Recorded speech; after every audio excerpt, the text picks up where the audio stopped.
நாங்க எந்திரிச்சோம்னா அந்த சபையை அவங்க பேசவே முடியாது. எதிர்க்கட்சி தலைவர் பேசும்போது நாங்க எந்திரிச்சோம்னா அதாவது மாண்புமிகு மாண்புமிகு சபை மாண்புமிகு என்ன பேச விடுங்க. மாண்புமிகு பொதுப்பணித்துறை அமைச்சர் சொன்ன கருத்தை நான் ஏற்க முடியாது. மாண்புமிகு பொதுப்பணித்துறை அமைச்சர் சொன்ன கருத்தை ஏற்க முடியாது. அதை மட்டும் அவைக்குழு நீக்குகிறேன். நீங்க பேசுங்க. யாரும் சொல்லிட்டு நீக்கிட்டு உட்காருங்க உட்காருங்க உட்காருங்க உட்காருங்க. மாண்புமிகு பொதுப்பணி இல்லைங்க.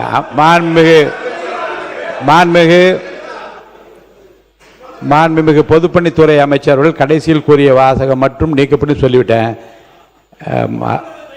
நீங்க உட்காருங்க உட்காருங்க உட்காருங்க.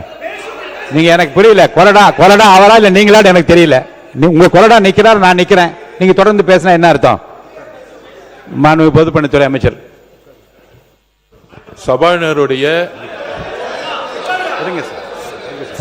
சபாநாயகருடைய உத்தரவுக்கு நாங்கள் கட்டுப்படுறோம்.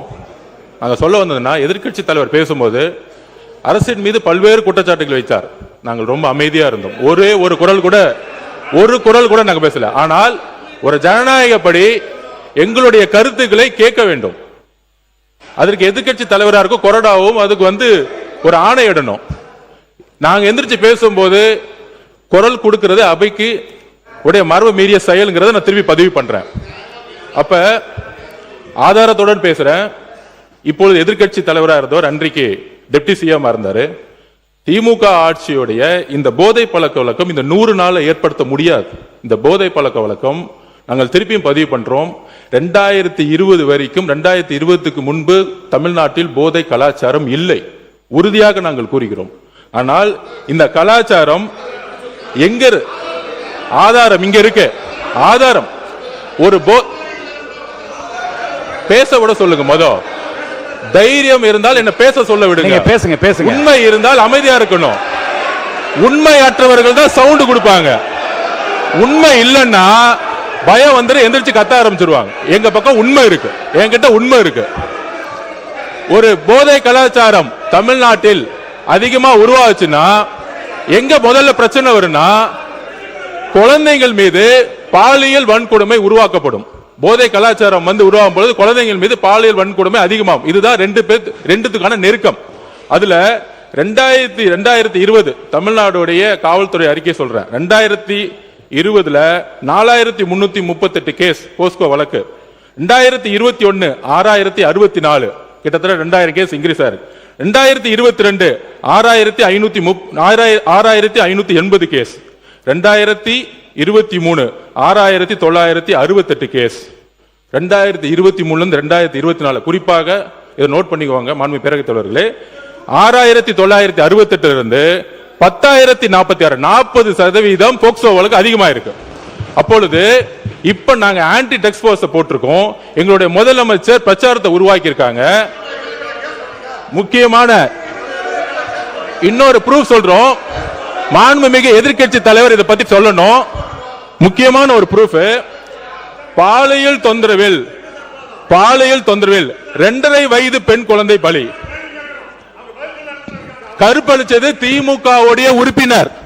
2.5 வயது குழந்தையை கற்பழிச்சது 2.5 வயது குழந்தையை கற்பழி திமுக உறுப்பினர்.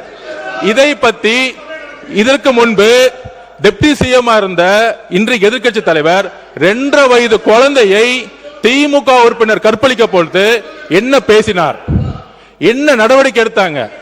போதை ஆன்டி ட்ரக்ஸ்க்கு எதிராக எத்தனை மீட்டிங் இந்த 5 வருஷமா பதிவு பண்ணாங்க. அயலகத்துறை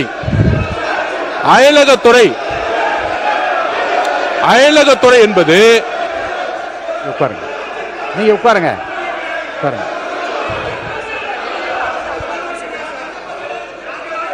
அதாவது அயலக யாராவது என்பது உட்காருங்க. நீங்க உட்கார சொல்லுங்க.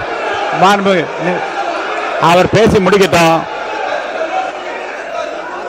மாண்புமிகு பொதுப்பணித்துறை அமைச்சர் அவர்கள் நீங்க உட்காருங்க. நீங்க உட்காருங்க.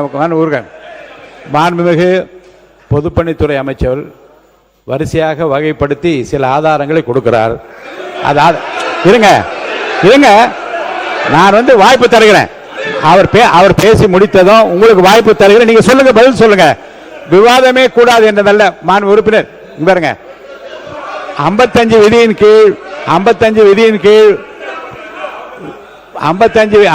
விதியின் கீழே கருத்து சொல்வதற்கு நான் அனுமதி அளித்திருக்கிறேன். அவர் கருத்து சொல்றாரு, அதுல மாறுபட்ட கருத்து இருந்தா உங்களுக்கு நான் அனுமதி தரேன். நீங்க பதில் சொல்லுங்க.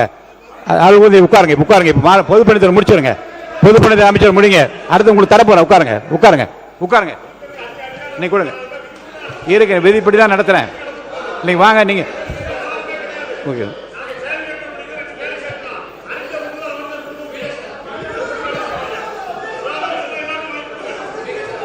நான் எதிர்கட்சி தலைவருக்கு முழுமையா பேச வாய்ப்பு கொடுத்து தவறுன்னு சொல்றீங்களா நீங்க? அப்போ எவ்வளவு சொன்னார், நான் அமைதியான கேட்டு இருந்தேன். எல்லாம் உறுப்பினருக்கு அது பதில் சொல்ற உரிமை அவருக்கு இருக்கிறது இல்லையா? இல்லைங்க, மாண்பு எதிர்கட்சி தலைவர் பேசுகிற போது கவன ஈர்ப்பு தீர்மானத்தை தாண்டியும் தமிழ்நாடு முழுவதும் நடந்த பல சம்பவங்களை சொல்லுகிற போது அமைதியாக கேட்டு அதுக்கு பதில் சொல்வதற்கு உரிமை ஒரு கலெக்டிவ் ரெஸ்பான்சிபிலிட்டி மந்திரிகளுக்கு இருக்கிறது. முதலமைச்சர் இல்லாவிட்டாலும் கூட ஒரு கலெக்டிவ் ரெஸ்பான்சிபிலிட்டி அடிப்படையில் அமைச்சர்கள் பதில் சொல்லுவார்கள். அவர் பேசி முடிக்கட்டும். உங்களுக்கு தர வாய்ப்பு தர பேசுங்க. வாய்ப்பு தர பேசுங்க. சொல்லுங்க. மாண்புமிகு பேரவைத் தலைவர்களே, இந்த ஆதாரங்கள் எல்லாம் திமுக ஆட்சியில் போலீஸ் கொடுத்த அறிக்கை. இது தமிழக வெற்றி கழகத்தோட அறிக்கை கிடையாது. இது போலீஸ் முன்னாள் முதலமைச்சர் மு க ஸ்டாலின் அவர்கள் ஹோம் மினிஸ்டரா இருக்கும் பொழுது அன்றைக்கு கொடுத்த டிஜிபி, அன்றைக்கு கொடுத்த இருந்த எஸ்பிக்கள் கொடுத்த ஆதாரம். இது போக்சோ வழக்கு கிட்டத்தட்ட 40-60% ஒவ்வொரு ஆண்டும் ஏறி இருக்கு. 2.5 வயது குழந்தையை கற்பழித்து திமுக உறுப்பினர் எஃப்ஐஆர் போட்டது உங்களுடைய அரசு தான். அதை தான் நாங்க பதிவு பண்றோம். அதுவும் அதுவும் அதுவும் அதுவும் அதுவும் அதுவும் மக்களுடைய பிரஷருக்கு வந்த பிறகு அந்த நடவடிக்கை எடுத்தாங்க. அதனால இந்த போதை பழக்க வழக்கம்ங்கிறது 100 நாட்கள் உருவாக்கல. இதை அடித்தளத்தில் உருவாக்குனது திமுக தான். அதனால்தான் மக்கள் உங்களை தூக்கி எறிஞ்சிருக்காங்க. உங்களுடைய தோல்விக்கான காரணம் போதை பழக்க வழக்கம். இதை நாங்கள் உறுதியாக இங்க பதிவு பண்ணிக்கிறோம்.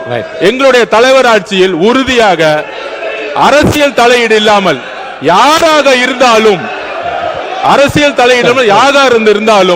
கடுமையான கைது நடவடிக்கை எடுக்கப்படும் என்கிறதை நாங்கள் இங்கு உறுதி கொடுக்கிறோம்.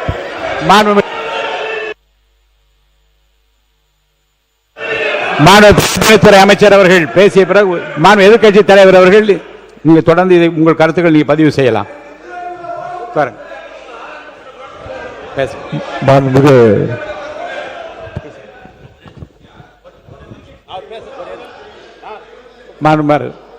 உறுப்பினர் மாண்புமிகு பேரவைத் தலைவர்களே, இந்த மாமன்றத்தில் நீங்கள் ஒரு மூத்த உறுப்பினராக இருந்தால் பேரவைத் தலைவராக வந்திருக்கிறது. விதிகள் எல்லாம் உங்களுக்கெல்லாம் தெரியும். கேள்வி நேரத்திலும் சரி, கவன ஈர்ப்பு தீர்மானத்தில் குற்றச்சாட்டு சொல்லக்கூடாது என்று நீங்கள் அடித்து கொடுத்திருக்க புத்தகத்திலே இருக்கிறது. எங்களுடைய எதிர்கட்சியினுடைய மாண்புமிகு எதிர்கட்சி தலைவர் அவர்கள் ஒரு அரசினுடைய கவனத்திற்கு இந்தந்த சம்பவங்கள்லாம் நடைபெற்றிருக்கிறது கவனத்தை தான் கொண்டு வரார். இல்லைங்க, கவனத்தில் குறிப்பிட்டிருக்க விஷயத்தை பற்றி மட்டும்தான் பேச அனுமதியை தவிர தமிழ்நாடு முழு சம்பவங்களை வரிசைப்படுத்துகிற போது பதில் சொல்ற உரிமை நான் உங்களுக்கு தரணுமா இல்லையா? ஒரே நிமிஷம். ஆனால் எங்கள் குற்றச்சாட்டு சொல்லக்கூடாது, விதி புஸ்தகத்தில் தான் சொல்றேன். அவர் ஒரு கவனத்துக்கு கொண்டு வர்றார். காவல்துறையில் நாங்கள் ஒரு கேள்வி கேட்டு அப்பொழுது அமைச்சர் அவர்கள் பதில் கூட சொல்லலாம். ஆனால் கவன ஈர்ப்பு தீர்மானத்திலோ அல்லது ஒத்திவைப்பு தீர்மானத்தில் அரசாங்கம் விளக்கம் தான் தரணும் மொழியை நான் கேட்கிற கேள்விக்கு நீங்க சொல்றோம், நாங்க எதிர்குற்றச்சாட்டு சொல்றோம் அப்படி என்பது இது வரைக்கும் விதி மரபுகள் அல்ல. அதை நீங்க கடைபிடிக்கணும் நான் கேட்டுக்கொள்கிறேன். இப்ப நம்முடைய பொதுப்பணித்துறை அமைச்சர் சொன்னதற்கு எங்களுடைய எதிர்கட்சி தலைவர் அவர்கள் இப்பொழுது பதில் சொல்வார். மாண்புமிகு எதிர்கட்சி தலைவர்கள்.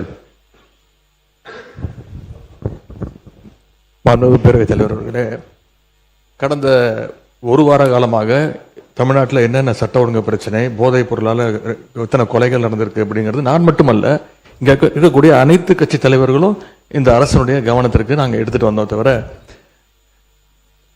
அதுக்கு நீங்கள் இது வரைக்கும் எந்த அமைச்சரும் அதற்கு சரியான பதில் சொல்லவே இல்லை.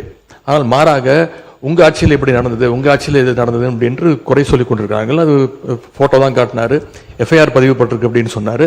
இது என்ன தெரியுதுன்னா எங்களுடைய ஆட்சியில் நாங்கள் நடவடிக்கை எடுத்திருக்கிறோம். நடவடிக்கை எடுக்கப்பட்டிருக்க கூட ஆட்சியில நாங்க கேட்கறது ஏன் உங்க ஆட்சி நடவடிக்கை எடுக்க மாட்டேங்கிறீங்க அப்படிங்கறத நாங்க கேட்கிறோம். அவர் ஒரு போட்டோ காட்டுறாரு. பேசி முடிக்கட்டும். அமைச்சர் அவர்கள் ஒரு போட்டோவை காட்டினாரு. இன்னொரு வீடியோ ஒன்று இருக்கு, அது எல்லாருமே பார்த்தாங்க. ஒட்டுமொத்த இந்தியாவே பார்த்துச்சு, உலகம் முழுக்க பார்த்தாங்க.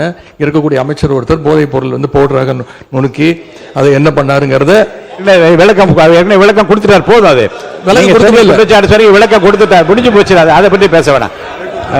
அவைக்குள்ள அதை மட்டும் நீக்கி விடுகிறேன். நீங்க பதில் சொல்லியாச்சு, உட்காருங்க. திரும்ப அதை பத்தி பேச கடந்த அவங்க திருப்பி குற்றச்சாட்டு வைக்கும்போது நாங்கள் அதை குற்றச்சாட்டு வைக்குவோம். அது மட்டும் இல்ல, கடந்த 5 ஆண்டுகளாக போதைப் பொருட்களை ஒழிக்க நாங்கள் எங்களுடைய தலைவர், எங்களுடைய முதலமைச்சர் சரியான நடவடிக்கை எடுக்கவில்லை என்ற ஒரு கருத்து இங்கே வைக்கப்படுகிறது. அது தொடர்பாக சில கருத்துக்களை இங்கே நான் கூற விரும்புகின்றேன். ஆட்சிக்கு வந்த ஒரே ஆண்டுல எங்களுடைய தலைவர் அவர்கள் போதைப் பொருள் இல்லா தமிழ்நாடு என்ற இலக்கோடு மதுவிலக்கு அமலாக்கத்துறையையும் நார்காட்டிக்ஸ் இன்டெலிஜென்ஸ் பியூரோ சிஐடி என்ற இரு பிரிவுகளை ஒன்றிணைச்சு இபிசிஐடி என்ற புதிய பிரிவை உருவாக்கினவர் எங்களுடைய தலைவர் திரு முத்துவேல் கருணாநிதி ஸ்டாலின், அன்றைய முதலமைச்சர் அவர்கள்.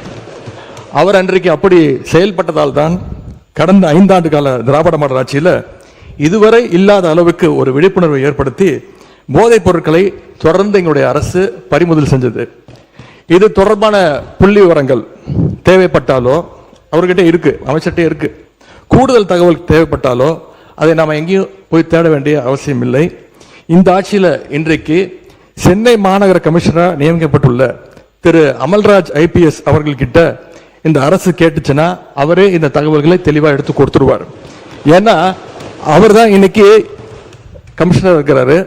இந்த EBCID பிரிவை தலைமையேற்று நடத்தியவரும் அவர் தான். அவர்கிட்ட கேட்டால் கரெக்டாக சொல்வார், எத்தனை டன் கஞ்சாவை பறிமுதல் பண்ணோம், எத்தனை பேரை நாங்கள் கைது செஞ்சிருக்கிறோம், சிறப்பு புகார் எண்கள் எத்தனை அறிவிச்சோம், விழிப்புணர்வு நிகழ்ச்சிகள் எல்லா டேட்டாவும் அவர்கிட்ட இருக்கு.